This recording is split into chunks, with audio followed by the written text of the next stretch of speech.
"Get in, let me take you home." Single mom helps an old man walk in the rain. The next day, his heiress son came.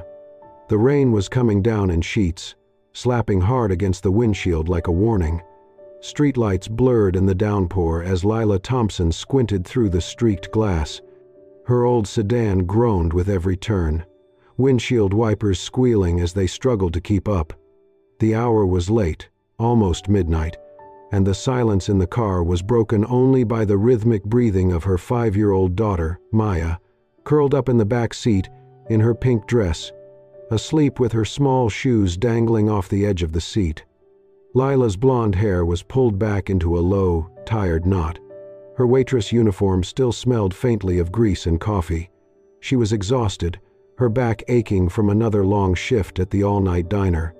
All she wanted was to get home, dry off, and sleep for a few hours before the next day started all over again. Then she saw him.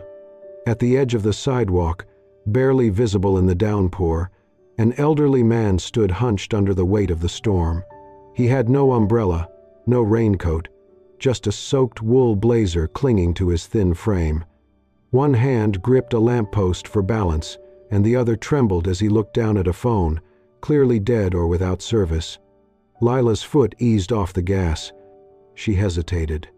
This part of town was quiet, but not unfamiliar.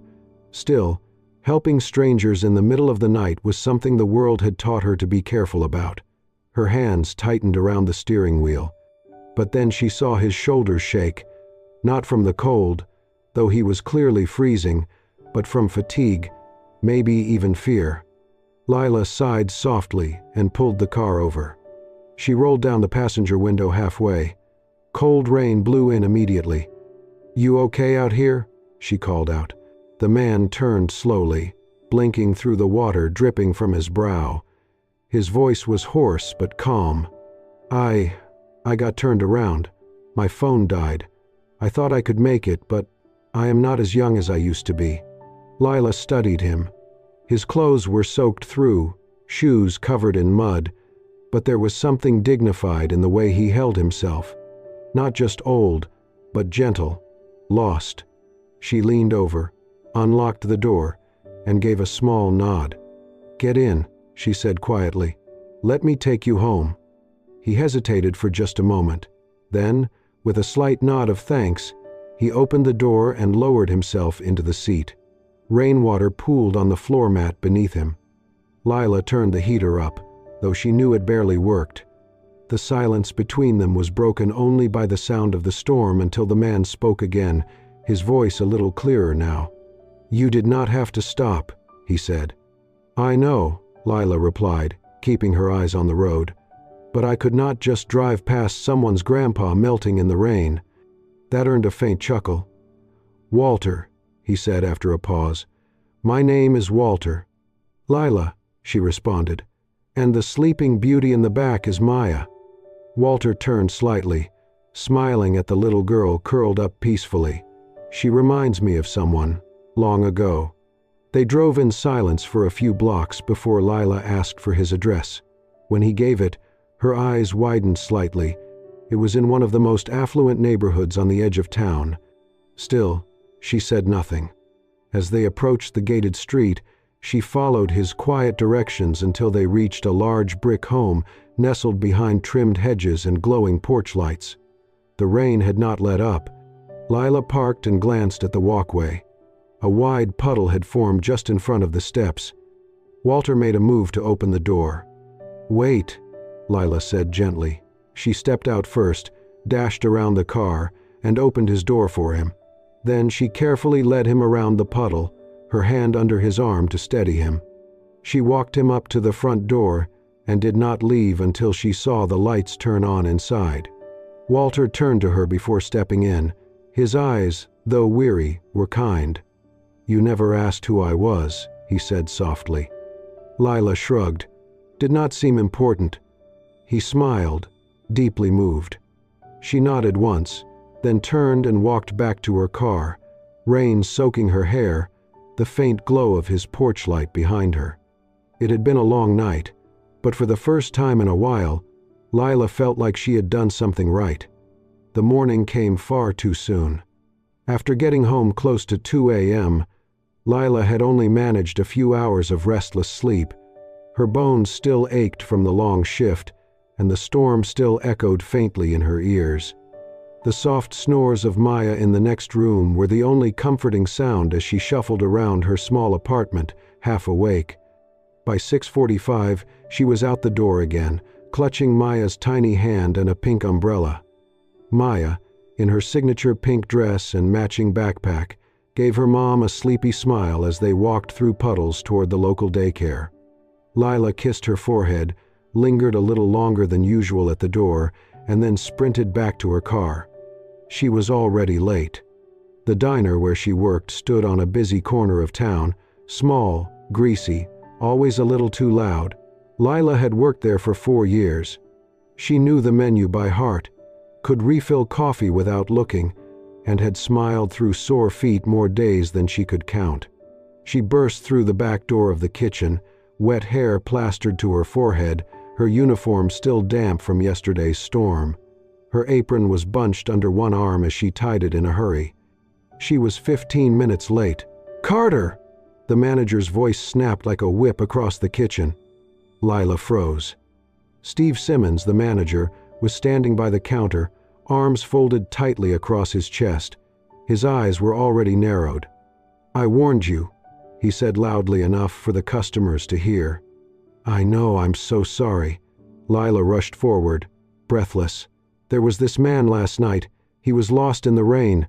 I couldn't just—" Steve raised a hand to silence her, the corner of his mouth curling. "Save it," he said. "You think helping someone gives you a pass to stroll in whenever you like? This is a job, Carter, not a charity." She lowered her eyes. "I've never been late before. Please, it was just—" "I said save it," he barked. "You want to tell sob stories, go to church, you're done here." There was a silence. Even the sound of the sizzling griddle seemed to pause. Customers turned to look. One woman in a booth put down her fork slowly. Steve stepped forward, voice rising with theatrical flair. "You think good deeds pay bills? Lila, kindness doesn't fry eggs or clean booths. You've been warned. Get out." Her mouth parted slightly, stunned. "I've worked here 4 years." "Exactly," Steve snapped. "And in 4 years I've seen people who actually take the job seriously. Hand over your apron." Lila untied it slowly, her fingers trembling. She laid it gently on the counter, refusing to let him see her break.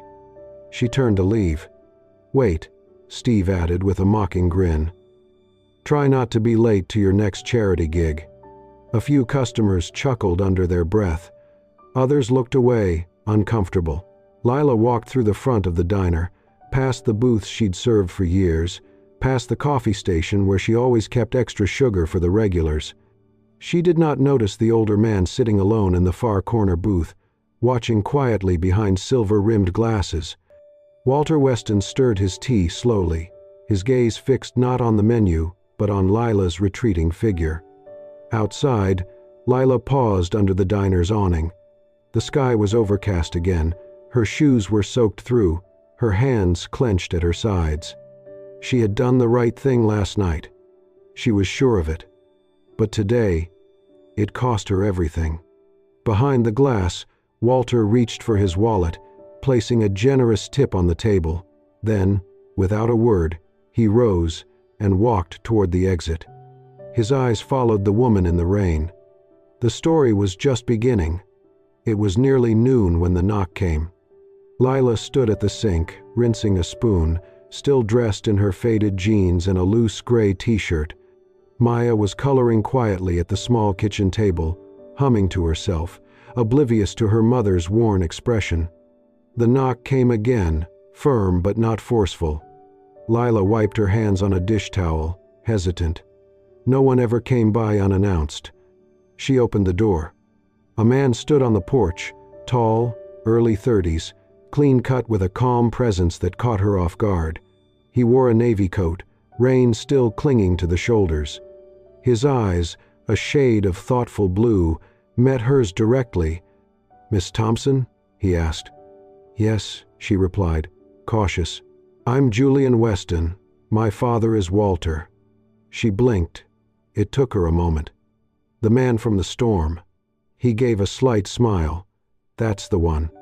She stepped aside, unsure whether to invite him in or not. Julian didn't move forward. "I hope I'm not intruding," he said, glancing past her at Maya, who was now peeking from behind her coloring book. "I just wanted to say thank you. My father told me everything. What you did for him, it meant more than I can explain." "I really didn't do much," Lila said quietly. "Just gave him a ride." Julian shook his head. "You saw someone struggling and helped without asking anything in return. That's rare." She folded her arms slightly. "Is he okay?" "He is now," Julian nodded. "But he's had a rough few months. He recently came home from a hospital stay and, truthfully, he's been quieter than usual, more distant." He took a breath before continuing. "He asked me to come find you, said he wanted to invite you and your daughter for lunch, and he hoped you might consider working with us, just part-time." Lila raised an eyebrow. "Doing what?"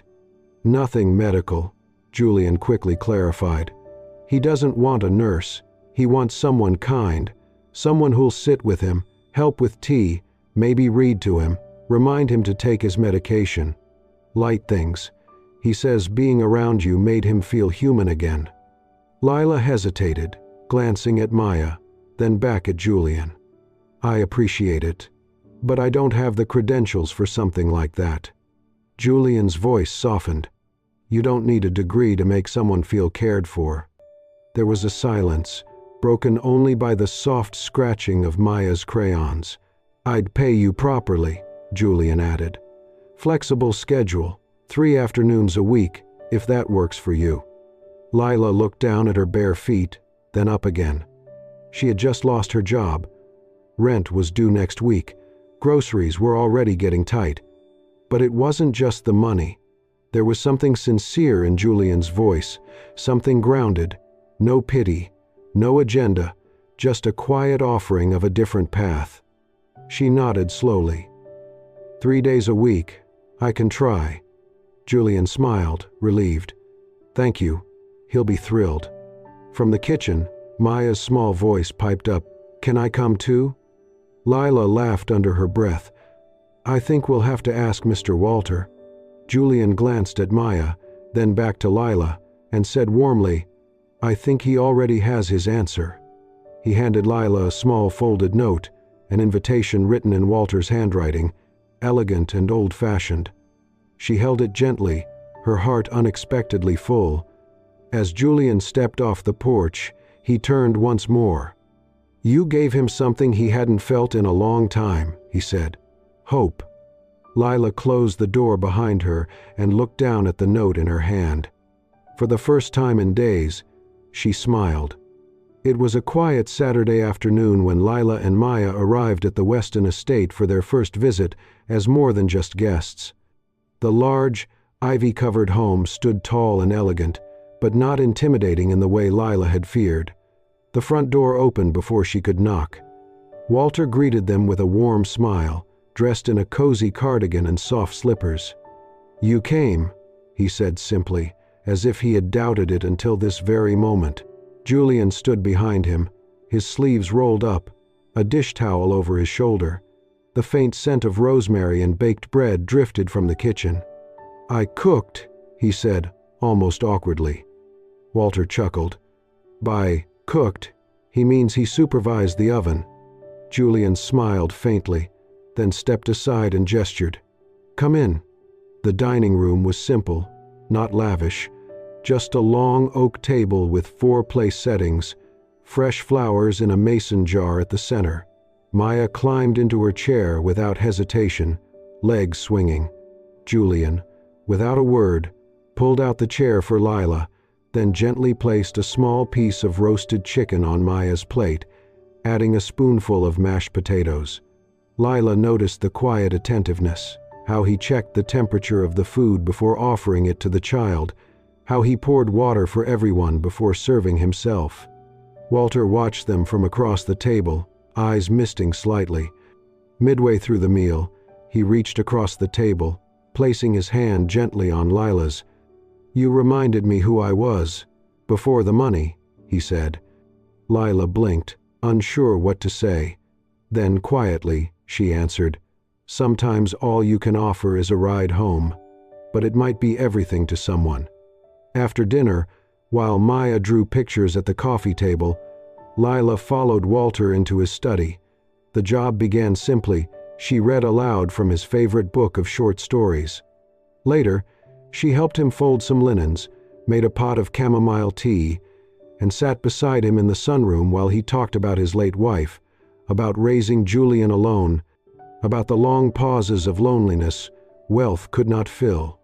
He listened, too, about Maya's fear of thunder, Lila's love of gardening, the nights she used to sing quietly just to calm herself. Julian returned each evening just as the sun dipped. He never interrupted, only nodded to Lila, catching her eye with a soft, silent question. How was today? She always gave a small smile in return. One evening, he passed by the open door of the study and stopped. Inside, Lila and Walter were laughing, really laughing, over a ridiculous story from Walter's youth involving a stolen canoe, a lost pair of trousers, and a furious swan. Julian stood in the hallway for a moment, unnoticed, listening. His father hadn't laughed like that in years. He turned away quietly, not wanting to disturb the peace. Maya came more often after school. She brought drawings, little pink cupcakes from the corner bakery, and endless questions for Walter, who answered each one with the patience of a grandfather. The house, once quiet and cool, had taken on a different rhythm. The scent of tea mingled with the scent of crayons. There were blankets tossed on chairs and tiny shoes near the back door. And in the stillness between their visits, Julian found himself missing the sound of Lila's voice reading from the armchair. He found himself waiting for the bell at the gate, wondering what color dress Maya might wear next, or what new joke Walter would laugh at that day. Something had changed in the air. Not all at once, but gently, steadily. And for the first time in a long time, the Weston house no longer felt like a museum of memories. It felt like a home. It was a bright Saturday afternoon when Lila and Maya arrived at the Weston estate again, this time not for work, but as guests. Julian had invited them over for a light weekend meal. Just something casual, he had said. But the way the table in the sunroom was set, fresh flowers, cloth napkins, and warm scones waiting under a linen cover, told Lila he had thought about this carefully. Julian greeted them at the door, sleeves rolled up, apron dusted with flour. "Perfect timing," he said with a soft smile. The lemonade's still cold. Maya twirled in her pink dress, the sunlight catching in her curls. She skipped inside as if she belonged there. Walter sat in his usual chair by the window, beaming as she ran into his arms. While Julian went back into the kitchen to finish the last touches on the food, Lila helped Maya out of her jacket. "Stay close to Walter, okay?" she reminded gently. Maya nodded, clutching her favorite stuffed bunny. Moments later, Maya wandered into Julian's study with Walter following slowly behind her. The room smelled of old books and cedarwood. It was lined with shelves and treasures from another time. Maya's curious eyes sparkled. On the desk stood a small wooden box, simple but polished, with tiny etchings along the side. Maya reached up and gently touched it. The lid was loose. Her fingers slipped. In one quick moment, the box fell to the floor. It cracked open, and a string of worn, greenish-blue stones scattered across the hardwood with a sharp, brittle sound. Walter froze. Maya gasped. "I didn't mean to," she whispered, eyes wide. Julian heard the sound and rushed in, drying his hands on a towel. His steps slowed the moment he saw what lay on the floor. The beads, the broken string, the empty box. He stopped mid-step. His expression shifted, not anger, but something else, something deeper. He knelt slowly and picked up one of the beads, holding it between his fingers like something sacred. His voice, when it came, was calm but low. "It's okay." She didn't know. Lila had entered just behind him, breath caught. Her eyes dropped to the floor, to the shattered bracelet, then to Julian's hands. She understood. This wasn't about the object. It was about something irreplaceable. "I am so sorry," she said softly, pulling Maya gently toward her. "We'll replace it, or—" Julian shook his head, eyes still on the beads. "It was my mother's," he said, voice rough. "She made it for me when I turned 10. Her hands were shaky by then, but she said it was from the strongest stone she could find." He placed the bead back into the cracked box and stood. The silence felt heavier than any scolding.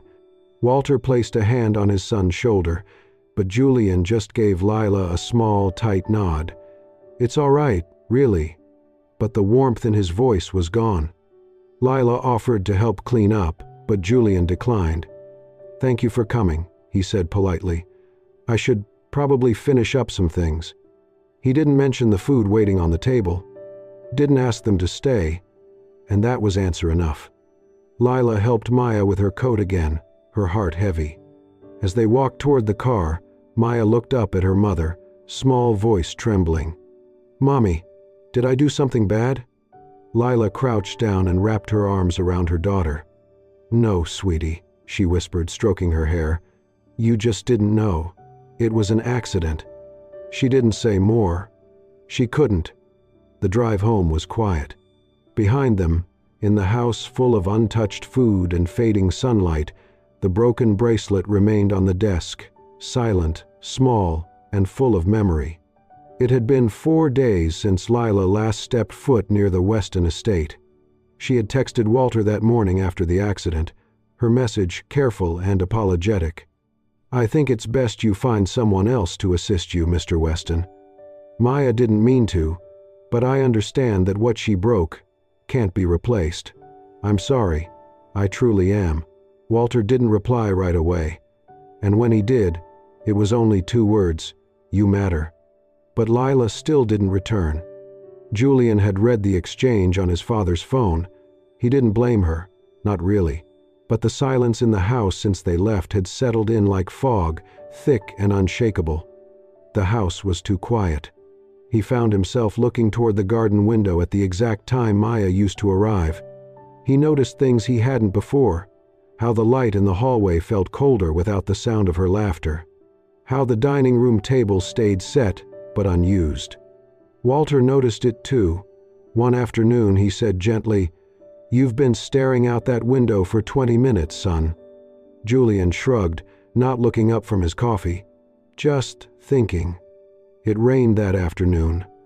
A steady, thoughtful kind of rain that tapped softly against the glass like a question. Meanwhile, in their small apartment across town, Maya sat cross-legged on the living room rug, threading small plastic beads onto a stretchy string. Her tongue stuck slightly out as she concentrated. Lila watched from the kitchen, heart aching at the sight. "What are you making, honey?" Maya didn't look up. "Mommy said we can't fix the old bracelet," she said quietly. "But maybe I can make him a new one." Lila knelt beside her, eyes soft. "You don't have to, sweetie, it wasn't your fault." Maya kept threading. "But he looked so sad," she whispered, "and I want to make him smile again." When the bracelet was done, a messy, colorful loop of mismatched plastic beads, Maya held it up proudly. Then she grabbed a scrap of paper and a purple crayon, writing in big, uneven letters, "I'm sorry I broke your shiny bracelet. I made this one for you. It's not shiny, but it's full of love. Love, Maya, 5 years old." Later that evening, they knocked on Walter's front door. Not Lila, but Walter, returning the favor. She opened the door cautiously. Her eyes widened in surprise. "Maya asked me to bring this," Walter said gently, handing her a small paper bag. Inside was the bracelet, and the note folded gently on top. Lila blinked back sudden tears. "Will you give it to him?" she asked softly. "I will," Walter promised, and turned back into the misty evening. Julian sat alone in his study when Walter entered. Without a word, he placed the bracelet and note on the desk in front of him. "What's this?" Julian asked, glancing up. Walter only smiled and nodded. "From someone who still believes broken things can be made whole again." Julian opened the note first. The handwriting was wobbly, the lines uneven, but he read every word slowly. By the time he reached "It's full of love," his hands trembled slightly. Then he looked at the bracelet, colorful, plastic, imperfect, and perfect. He sat back in his chair, the bracelet cradled in his hand like something sacred. A single tear slid down his cheek before he could stop it.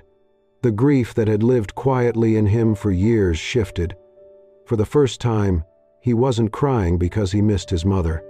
He was crying because love, pure, undeserved love, had walked into his life again, through a child who did not owe him anything. It was dark when he arrived at Leela's apartment. The hallway smelled faintly of old paint and rain. She opened the door, surprised. "Julian?" He didn't wait. He gently took her hand. "I was angry," he said. "Not at Maya, not even really at the bracelet." He looked her in the eyes. "It was important. But people are more important." She didn't speak. "I missed you," he added. "Both of you." A small pair of feet padded softly down the hall. Maya peeked from behind her mother, eyes wide and hopeful. Julian crouched to her level, pulled something from his pocket, and held up her plastic bracelet. "I am wearing it tomorrow," he said, smiling, "and every day after that." Maya grinned and threw her arms around him. Lila couldn't help it. She cried. This time, it was not from guilt, not from fear. It was from the feeling that maybe, just maybe, they were already home. The rain returned on a Sunday afternoon, soft, steady, and warm like a memory. It tapped gently on the wide windows of the Weston estate as gray skies cast a cozy glow over the home that, not long ago, had felt far too big for its silence. Now it was full again. In the backyard, damp but not muddy, Julian, Lila, and Maya sat on a picnic blanket, looking up at the clouds through the gentle drizzle. Walter watched from the patio, a book resting on his lap, his eyes lingering on the scene before him more than the pages. Julian leaned back, one arm draped behind Lila, his other wrist catching the light, still wearing Maya's homemade plastic bracelet. The bright beads stood out against his button-down shirt and leather watch, but he wore it like something priceless. Maya giggled, pointing upward. "That one looks like a dragon." Julian squinted. I see a bunny with a really long tail." "No," she laughed, falling back into Lila's lap. Walter smiled faintly from his chair. He had not seen his son like this in years. They stayed like that for a while, just being. The kind of moment no one talks over, because it's too good to break. Then Maya sat up and scooted next to Julian. Without a word, she rested her head gently on his shoulder. Julian stilled for a moment. Then he reached over and brushed a strand of hair from her forehead. The rain slowed to a whisper.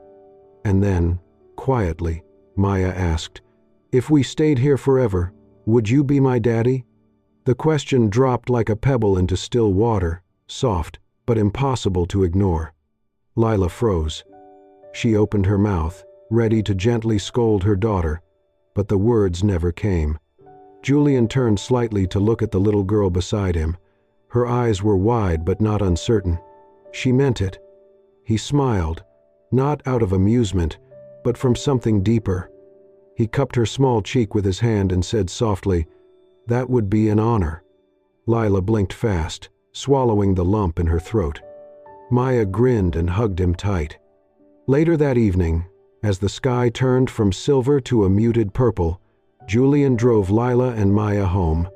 The streets shimmered under the glow of wet streetlights, the car silent but full of something unsaid. When they reached the apartment, Lila opened the door, but Julian didn't let go of the steering wheel just yet. He looked over at her, his voice low. "You know," he said, "you two didn't just walk into our house. You brought it back to life." Lila turned to him, A little breath caught in her chest.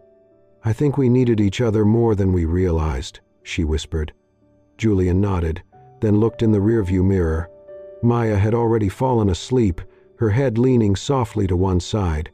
He turned back to Lila. "See you tomorrow?" She smiled. "Wouldn't miss it." As Lila carried Maya up the stairs, Julian watched them disappear behind the apartment door. The rain had stopped, but in his chest, something deeper had just begun to pour, not sadness, hope. The dining room